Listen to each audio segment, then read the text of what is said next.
બોલવું હોય તો બોલ દે.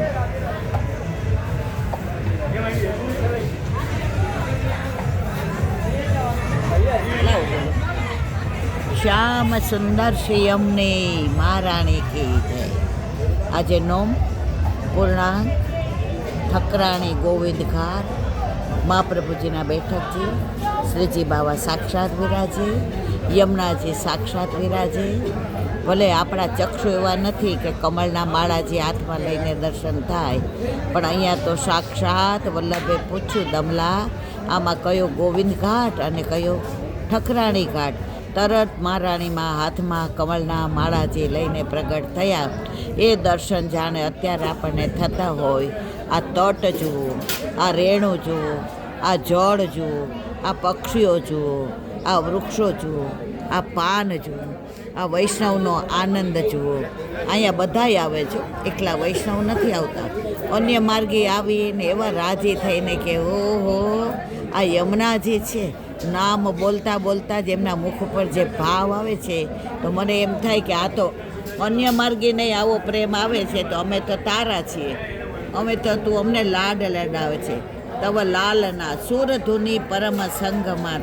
એવા યમુનાજીની અમારા પર અસીમ કૃપા કે આજે ગમે એવી તકલીફમાં પણ તે ક્યારેય અમને છોડ્યા નથી. અમે ડગી જઈએ છીએ માં, પણ તો અમને ડગવા દેતી નથી. એટલે જ કે માં બનીને આવ પ્રભુ, તારા ખોળે મારે રડવું છે. થયા એકઠા ખૂબ આંસુઓ, તારા ખોળે રમવું છે. આ તારો ખોળો મળી ગયો એટલે રડવું તો નથી આવતું, રમવાનું મન થાય છે. કેમ? રડવાનું તો સંસારમાં કાંઈ થાય એટલે હોય જ છે, પણ તું ક્યારેય અમને અલૌકિકમાં રડવા દેતી નથી. તે અમને વલ્લભનું સાનિધ્ય આપ્યું, શ્રીજી બાવાનું સાનિધ્ય આપ્યું, વલ્લભનો સાથ આપ્યો, વૈષ્ણવનો સાથ આપ્યો. અને અમે જે અત્યારે આનંદ કરીએ છીએ તો એક જ વિચાર આવે છે, જેને વિઠ્ઠલનાથ વિચારે રે એને પ્રગટ પદાર્થ ચારે. આજે અમે ચારની સાથે બેઠા છીએ. બેઠકમાં શ્રીજી બાવા સાક્ષાત બિરાજે છે, બાજુમાં વલ્લભ સાક્ષાત બિરાજે છે, આપ સાક્ષાત બિરાજો છો, અને બધા વૈષ્ણવ ને વ્રજવાસીઓ અહીંયા ડોલે છે ચારે બાજુ. એટલે ચારના સંગમાં આજે અમને એવો રંગ લાગ્યો છે. શ્યામ રંગ ચઢ જાય માતી હો જાય બેડો પાર, ખાतिर कर ले नहीं गुजरिया रसिया ठाड़ो तेरे द्वार, ठाड़ो तेरे द्वार रसिया ठाड़ो तेरे द्वार, खातिर कर ले नहीं गुजरिया રસિયા ઠાડો તેરે દ્વાર. આ તરંગ પડે છે અને આ વમળ આવે છે ત્યારે મનમાં એમ થાય છે કે આજે સાક્ષાત યમુનાજી ઠાકોરજીને મળી અને જે તરંગ પડે છે ને જે અમારા રોમાંચ ખડા થાય છે એ માં તને પણ ઠાકોરજી મળે છે ત્યારે તારા રોમાંચ ખડા થાય છે. એટલે અમને અહીંયા તરંગનાય દર્શન થાય છે ને વમળનાય થાય છે. આજે અમને ક્યાંય કેમિકલ નથી દેખાતું, આ તારા શ્યામ સ્વરૂપના દર્શન થાય છે. ઠકરાણી ઘાટે જ્યારે શ્યામ સ્વરૂપ આપ બિરાજો છો ત્યારે આનંદ એટલો થાય છે કે શ્યામ સંગ શ્યામ વે રહી શ્રી યમને. આપ તો ગોલોકથી પધાર્યા ત્યારે રૂપનો અંબાર હતા, પણ પ્રભુ શ્યામ હતા એટલે શ્યામ સંગ શ્યામ વે રહી શ્રી યમને. અમારા ઠાકોરજી શ્યામ, અમારા યમુનાજી શ્યામ, અમારા વલ્લભે શ્યામ, અમારા ગોસાઈજી શ્યામ. અને અમે ગમે એવા અહીંયા રૂપાળા આવ્યા હતા ને ત્યાં અમને રંગ લગાડી દીધો ને અમે શ્યામ થઈ ગયા. ત્યાં જાશું એટલે બધાય પૂછશે કેવા કાળા થઈ ગયા? વળી કાળા નથી થયા. આ 15 દિવસ સારા રંગમાં રંગાઈને આવી ગયા છીએ મારા વાલા. અને આ પૂરેપૂરી કૃપા પિયરમાં આવ્યા હોઈએ અને માનો જે આનંદ છે, અમારું આ અલૌકિક પિયર છે. અને માં તું અમને જે તારા ખોળામાં રમાડીને ખેલાવીને આજે જે પ્રેમ કરે છે, જે લાડ કરે છે, લૌકિકમાં તો આ જન્મ પૂરતી, તું તો માં અમારી જન્મ જન્મ પૂરતી છે. આવી જનનીની જોડ સખી નહીં મળે રે રોય. એવી અમારી યમુના મૈયા, એવા અમારા પટરાણીમાં, એવા અમારા પ્રભુના પ્રિયતમા, એના સાનિધ્યમાં બેસવું એ અમારા બસની વાત નથી. આજે તે એવી કૃપા કરી કે આજે અમને અહીંયા તેડાવ્યા અને અહીંયા સાનિધ્યમાં બેસાડ્યા. અમે તારા ભવો ભવના ઋણી છીએ. બોલો શ્યાસી અમને મહારાણી.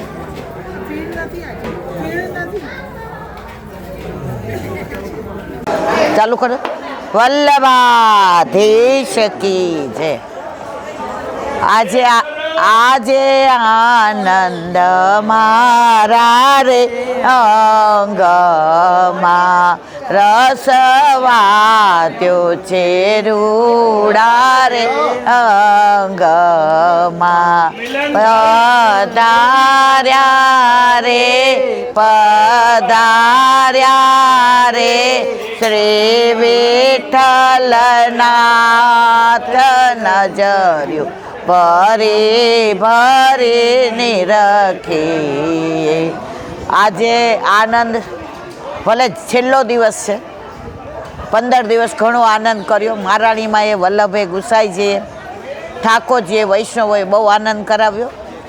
આજે ગોકુળમાં આવ્યા. ગો એટલે ઇન્દ્રિયો, ગો એટલે ગાય, ગો એટલે પૃથ્વી, ગો એટલે સ્વર્ગ. જે ગણો તે આપણું ગોકુળ. આ ગોકુળની એક ખાસિયત કહું, અહીંયા નથી કોઈ મસ્જિદ કે નથી કોઈ રહેતું અહીંયા યવન કે અહીંયા લસણ ડુંગળીની પણ મનાઈ છે. આજની તારીખમાં પણ આ બધું સચવાઈ રહ્યું છે અને સચવાઈ રહ્યું છે એનો આનંદ છે કે આજે આપણું જે ધર્મ સ્થળ છે ત્યાં બધી વસ્તુ વર્જિત છે અને એવા ગોકુળમાં બેઠા છીએ. અને ઠાકોરજીના ગામનું નામ એ ગોકુળ, કારણ કે ઠાકોરજીને ગાયોય બહુ ગમતી હતી, ગોપી ગમતા હતા, ગોપ બી ગમતા હતા, ગ્વાલિયા બી ગમતા હતા અને એના વૈષ્ણવ પણ ગમતા હતા. એવા ગોકુળમાં આજે અમે બધા આનંદથી ને વિહરી રહ્યા છીએ. કોઈ ક્યાંય ડોલે છે ને કોઈ ક્યાંય ડોલે છે. બધાને આનંદ છે કે ગોકુળમાં આવ્યા છીએ. પણ પાછો વિરહ એ થાય છે કે 4 વાગે જવું પડશે, પણ આવ્યા એને જવાનું તો અહીંયા કે ત્યાં છે ને છે જ. એક આઈનો સાચો બની ગયેલો ગોવિંદ ઘાટનો ઠકરાણી ઘાટનો નાનો પ્રસંગ કહું. એક વૈષ્ણવ હતા, 50-60 વર્ષ પહેલાંની વાત છે.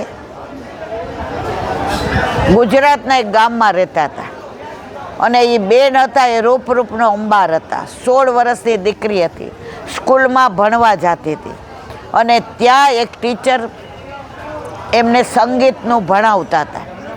હવે એને એટલું બધું એ સંગીત ગમે એટલે એણે એમને પૂછ્યું કે તમને કાનુડાના ભજન આવડે છે, તમને ઠાકોરજીના કોઈ કીર્તન આવડે છે?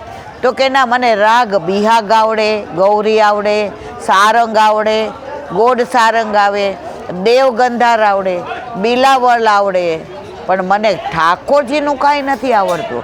તો પેલીએ કહ્યું કે હું તમને કીર્તન આપું ને તમે એ રાગમાં ગાઓ. તો કે સારું. હવે એ ભાઈને પગે તકલીફ હતી, વ્હીલચેરમાંથી પલંગમાં ને પલંગમાંથી વ્હીલચેરમાં. સ્કૂલમાં આવે તો એ વ્હીલચેરમાં આવે. એટલે આ 16 વર્ષની દીકરી અને એ ટીચર હતા એ 40 વર્ષના હતા. એટલે એને ત્યાં શીખવા જાય. એ જ્યાં ધીમે ધીમે એ ભાઈને એટલો બધો પ્રેમ થઈ ગયો કૃષ્ણમાં કે પેલી દીકરીને બ્રહ્મ સંબંધ હતો. એટલે એણે એમ કીધું કે હા, તું આવી ગોપી છો, આવો સરસ ભાવ છો, તો આ તારા ગળામાં કંઠી છે, મને ના અપાવે તું? તો એ કહે કે હા. તો ગુરુદેવે એને બ્રહ્મ સંબંધ આપ્યું અને પછી તો બે આખો દિવસ બસ ઠાકોરજીની વાતો, ઠાકોરજીની લીલા. ગોકુળ ને ઠકરાણી ઘાટ ને ગોવિંદ ઘાટ ને યશોદાજી ઘાટ ને અહીંયા ડાબી બાજુ યશોદા ઘાટ છે અને ત્યાં યશોદાજી રોજ જળ ભરવા આવતા અને ત્યાં વૈષ્ણવો કહેતા કે માં અમને બેડું ચડાવો ને. તો કે ના. ત્યારે બધાય કહેતા માં અમે વલ્લભના છીએ, વલ્લભના છીએ એમ કે ત્યાં તો યશોદાજી માથે બેડું ચડાવે અને વૈષ્ણવ નંદ ભવનમાં જાય. ઠાકોરજી રાહ જોતા હોય અને અધરામૃતનું પાન કરાવે. મારા વાલા એ જ ગોકુળ છે. પછી તો લોકોને કાંઈ ગામના મોઢે ગયણા ન બંધાય. બેય માટે ગમે એવી વાતો કરવા માંડ્યા, ગમે એવું બોલવા માંડ્યા. એટલે મા બાપે કહ્યું કે બેટા તારા લગ્ન કરી દેવા પડશે, પણ કોઈ એને સ્વીકારવા તૈયાર ના થયું, કારણ કે બધા એને બદનામ કરી હતી. ત્યારે એ દીકરીએ પેલા ભાઈને કહ્યું, દુનિયાને જે કહેવું હોય તે કહે, મારો ને તમારો સંબંધ સખા અને સખીનો પવિત્ર છે. એટલે આપણે બે ગોકુળ જતા રહીએ, ત્યાં રહેશું તમે મારા સખા લીલાના અને હું તમારી સખી. પેલા ભાઈ તૈયાર થઈ ગયા. એમણે એટલી નોકરી થઈ ગઈ હતી કે એને પેન્શન આવે. 2 જણા અહીંયા આવીને રહ્યા અને રોજ યમુના કિનારે આવે. પેલા ભાઈ 41 પદ ગાય, એક પદ ગાય અને પેલા બેન એનું વિવરણ કરે અને પછી નેહ કારણ શ્રી યમને પ્રથમ આઈ, શ્યામ સંગ શ્યામ વેરહી શ્રી યમને, પિય સંગ રંગ ભરી કલોલે, चित्त में निसदन श्री यमुने राखो, जापुर कृपा श्री वल्लभ करे, सोही श्री यमुना जी के शरण आवे. आवा बधाय पदनु रोज विवरण करे અને 40મું પદ આવ્યું કે 40મું પદ આવ્યું કે જેને ભૂલી જાત પિય તેને સુધી કરી દે. કોણ કરી દે? યમુનાજી. ત્યારે પેલા ભાઈએ કીધું કે આનું મને સારી રીતે વિવરણ કરીને સમજાવો ને. ત્યારે બેને સરસ કીધું કે આપણે અહીંથી વિખૂટા પડ્યા છીએ અને અહીંથી પાછા લોકમાં જઈને અહીંયા જ આવવાનું છે. તો જ્યારે આપણે લીલામાં આવીએ અને આપણો હાથ પકડીને વલ્લભ લઈ આવે ત્યારે ઠાકોરજી વ્રજ કમળ આકારે છે. કમળની 56 પાંખડીઓ છે એટલે 56 જગ્યાએ પ્રભુ કોટાને કોટી લીલા કરતા હોય અને સામનેજી સાથે હોય અને કદાચ એમનું ધ્યાન આપણે આવ્યા ના હોય તો યમુનાજી હાથ પકડી અને ઠાકોરજીને કહે છે, જુઓ जिन्हें भूली जात पिय इन्हें शुद्धि કરી દે. એને યમુનાજી શુદ્ધિ કરે અને કહે છે, પ્રભુ કરોડો વર્ષોથી જે જીવ ઉકૂટો પડ્યો તો એ આપણા શરણે આવ્યો તો બ્રહ્મ સંબંધ દ્વારા વલ્લભે એનો હાથ આપણા હાથમાં સોંપ્યો તો એ આપનો જીવ છે. ત્યારે સામને જે સસ્મિત સ્વીકારી અને કહે છે, અરે વાહ, વલ્લભ જેને લઈ આવે એ જીવ અમારો જ હોય, એમાં અમને કોઈ શંકાને સ્થાન નથી. આ 40મા પદનું વિવરણ અહીંયા કર્યું અને એમનો અંત સમય હતો. ઘરે ગયા, યમુના જળ લઈ ગયા, એ પયપાન કર્યું અને 2 સાથે લીલામાં પહોંચી ગયા. જેને યમુનાજી વિચારે ને, જેને બોલાવે ને, જેને કૃપા કરે. આજે હું ને તમે અહીંયા બેઠા છીએ, આપણી એસીની ટિકિટથી આ પ્રભાવ નથી, આપણે અહીંયા આવ્યા એનો પ્રભાવ નથી, આપણે અહીંયા ફરવા આવ્યા એનો પ્રભાવ નથી. યમુનાજીએ કીધું કે ઘણા વખતથી મેં તને જોઈ નથી, તને જોવાનું મન થયું છે, મારા પ્રિયતમ તને વલ્લભે પધરાવી દીધા છે, તો તું એની સેવા કરે છે કેવી રીતે એ તારા ઉપરથી મને ખબર પડે. આપણને અહીંયા બેસવાનું જે સૌભાગ્ય સાંપડ્યું છે, 20મું પદ યાદ કરો, ભાગ્ય સૌભાગ્ય શ્રી યમને જુદે. આજે ભાગ્યથી આપણે વ્રજમાં આવ્યા અને સૌભાગ્યથી યમુનાજી એની સન્મુખ બિરાજાવ્યા અને આપણે બધાય જુઓ આટલા બધા યમુનાજીના દર્શન કરતાં કરતાં યમુના ગુણગાન ગાઈ રહ્યા છીએ.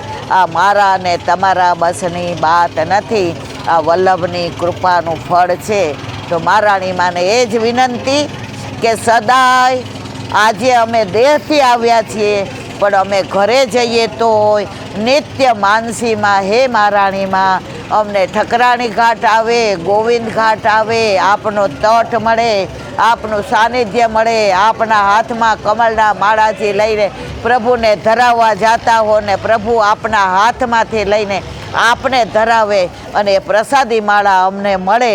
અમે માનસીમાં આવો વિચાર કરીએ અને જ્યારે લીલામાં આવે ત્યારે સાક્ષાત યમુનાજી અમને શુદ્ધ કરે, સિદ્ધ કરે, સજાવે અને પ્રભુને સમર્પે એવી યમુનાજીના ચરણારવિંદમાં વિનંતી. બોલો શ્યામ સુંદર શ્રી યમને મહારાણી.